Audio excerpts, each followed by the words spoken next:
For me, Christian makes one of the finest Chardonnays in Italy. It's matured in oak, it's fermented in oak, but there is almost no oak flavouring to this wine. Just elegance and purity. It's what he does staggeringly well. And the Chardonnay is a passion of his. He does it beautifully. So the Colli Orientali is the region, the eastern hills of the Friuli. And here it's just a single hill. Ronco del Gnemiz makes very little wine. And this is the lesser of his Chardonnays, but in no way worse for that. The second is from Rosella, from Fattoria di Bacchereto, the Terre, Mano, Sassocarlo. Now this is very old vine Trebbiano, biodynamic production, wild yeast, fermented in tonneau and aged for, it's quite a late harvest wine. For me, it's one of the most interesting Tuscan wines, full stop. Lovely richness to it. Doesn't have too much of the craziness that you get from some of the biodynamic producers doing old vine Trebbiano, which this is. It has a lovely salinity, a nice weight, very elegant wine.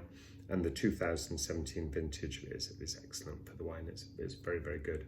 The slight oddball from here is the Di Marzo Aglianico Irpinia Selezioni. It's a bit cheaper than the other wines. It's enabled me to spend a bit more on some of the others. It's really worth its place. It's proof that you can get some really, really good wines from around the sort of £15 price area. It's from Irpinia, which is, it's actually in the Greco di Tufo DOC. And there isn't that much. Ferrante doesn't have very many red grapes. And this wine is the only red wine he's now making. He's kind of accepted it's really Greco country and Fiano country.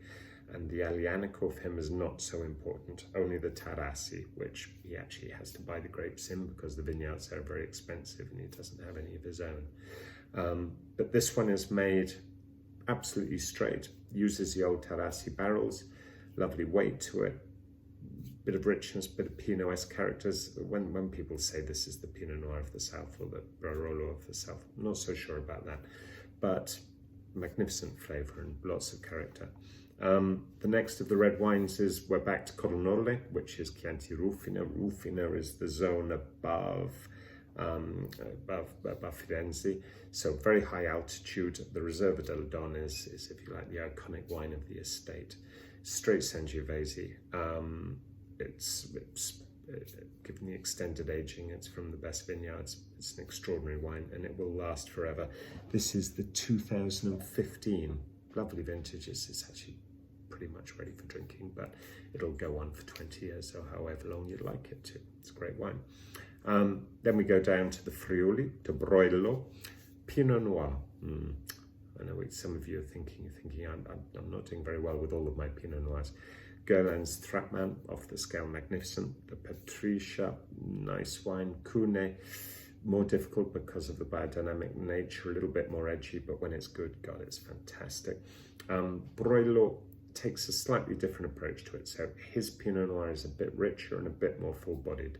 He's really a Schioppettino specialist, but I don't think there's a better Pinot Noir from the Friuli. So, you know, we've got to occasionally try these things out and see what you think. It's very, very good. 2017, it's a nice warm vintage. It's ready for drinking. Let's see how you get on with it. And then for the last of the reds, we've got the Bacchereto, Terre, Mano, Carmignano. Carmignano is one of those grapes, or it's a DOC. The DOC is a walled DOC. It's above Prato, and it forces the producers to include Cabernet Sauvignon, which for me makes it flawed intrinsically. But if anyone does it well, it's Terre Mano, and their policy is very much, how do you kill the Cabernet Sauvignon and let the Sangiovese fly? And they don't so much kill it, but they use very old vines of Cabernet Sauvignon, and their influence is not so great. So it doesn't give you that juicy, fruity cassis flavor. The Sangiovese gives you the richness. And it's 2016. For me, arguably one of the greatest vintages we've ever bought. It's magnificent wine. I would drink this one fairly early because if there's something to put down in your cellar of all of these wines, the Riserva Don is off the scale magnificent as well and will age forever. This is also superlative wine and will age for a long, long period of time if you wish it to. The Pinot Nero, maybe not so much. I would drink that a little bit earlier. And the Marzo Aglianico is just fantastic dinner party wine. So that's the one I'd probably drink first of all of them. Anyway, any questions still, give me a shout. You know where I am. Enjoy the wines. Bye.